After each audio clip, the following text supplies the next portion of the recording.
So perfectly inelastic means moves together after collision. And moving together after the collision means that V1 final and V2 final have the same value. So up here, the page we were just on, we had this one equation with two unknowns, V1 final and V2 final. It wasn't solvable unless there was more information, and this is the other information. And now I have a second equation in the same two unknowns. It's solvable. So let's name this this here as just saying that V1 final equals V2 final equals, let's just put V final. V final is the ending motion of the combined object. They move together. This combined object is the same as thinking of a 5 kilogram object that is the combination of the 2 and the 3 kilogram objects. Okay, so P total initial equals P total final. This was the conservation of momentum in light of having no gravity and no friction. That's important. So the conservation of momentum goes there. P total initial is this 2 kilograms times 2 meters per second minus 3 kilograms times 1 meter per second. Maybe I'll let you do this on your own, but P total initial works out to be 4 minus 3 is 1 with a plus sign. It's positive 1 kilogram meters per second. That's P total initial. And this equals, because of the conservation of momentum, it equals this business back here, but it is a 5 kilogram object moving with the combined motion V sub F. And you can see that what this implies is that VF, which is V1 final and also V2 final, because they are a combined object, is equal to, here's our equation, solve for VF, you divide the 5 kilograms under, the kilograms cancel, and you're left over with 1/5 of a meter per second with a positive sign. So we can go up here and update our picture. We didn't know whether or not this thing was drifting towards the right or drifting towards the left. We had two things run into each other of different masses and different motions, but in fact, because of the plus sign, we can say that it is moving towards the right at 0.2 meters per second, right? And here we go. Whoops, let me just say that this is the answer. Remember, the answer is, if the collision type is perfectly inelastic, how do the two objects move after their collision is finished? Perfectly inelastic, for one thing, means that they move as one object. And also, because of momentum conservation being written as just the momentum simply doesn't change, right? The initial value and the final value are the same, so it must be that the momentum just didn't change. That decision was made based on the fact that there weren't any external forces that could add or subtract momentum from this combination of two objects. So we got to invoke that the initial and final values of momentum are the same, leads us to two equations with two unknowns. Out pops the answer for both of the unknowns. Turns out they're the same. Okay, so what if collision was elastic instead. So everything else would be the same, including saying that P total initial equals P total final. That's the same. But what's not the same is that in the elastic collision, that means that the two objects are going to bounce apart, right? You can imagine if they were both rubber bounce balls. Since they are rubber bounce balls, they don't stick to each other, which means that their final velocities cannot be the same. V1 final cannot be the same as V2 final. So, but this is not an equation, this is an inequation, kind of a fun thing. It just says that we should not expect them to have the same value. Elastic instead, elastic means no kinetic energy is converted into any other form of energy.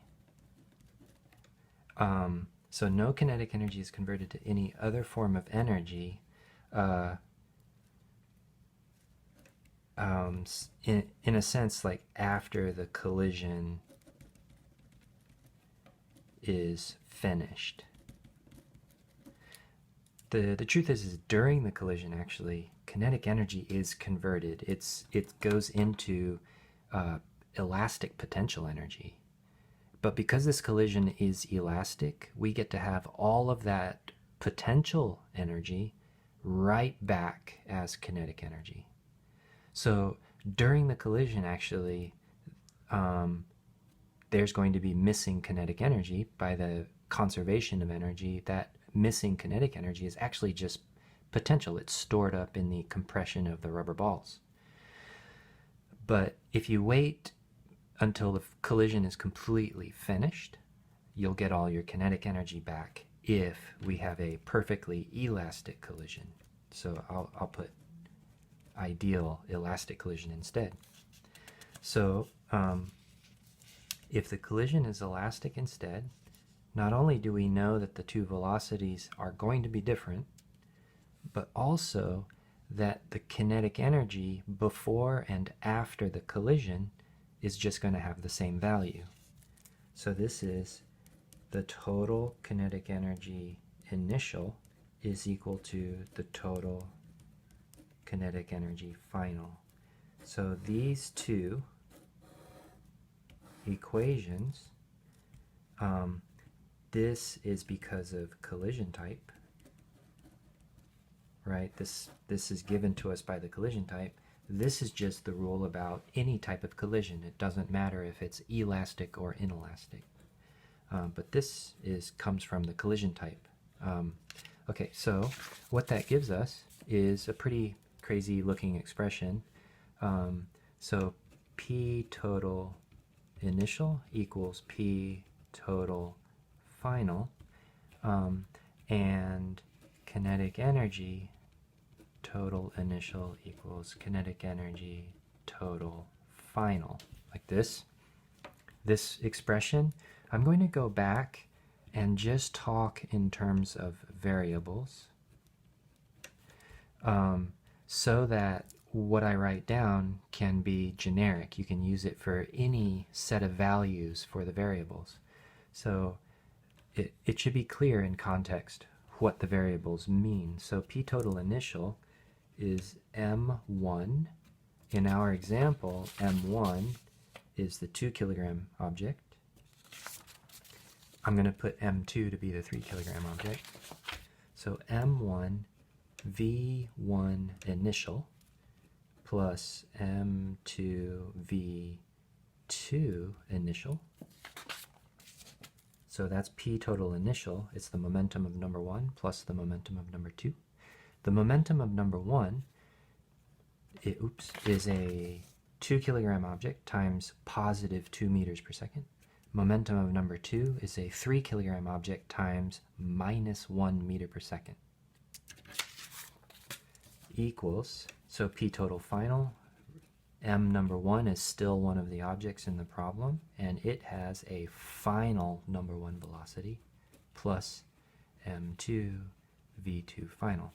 So here is one of our equations.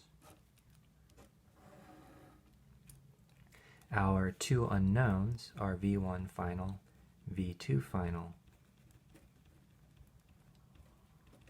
So I have one equation, two unknowns, not solvable just based on momentum conservation alone.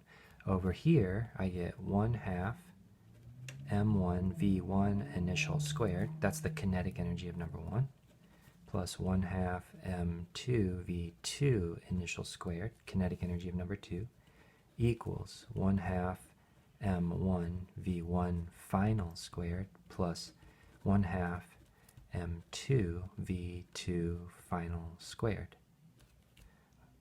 So the total kinetic energy before the collision and the total kinetic energy after the collision has completely finished, after this perfectly elastic collision has finished, the kinetic energies will be the same. This is another equation in the same two unknowns. So I've got two equations, and it should be solvable. I'm not going to solve it for you, but this is an algebra problem. The solutions, I'm going to write them in a particular way. Here they are. I already wrote them, because who can remember this stuff, right? So it turns out that if you know V1 initial and V2 initial, that means that you always know all of the details about the left-hand sides of both of these equations.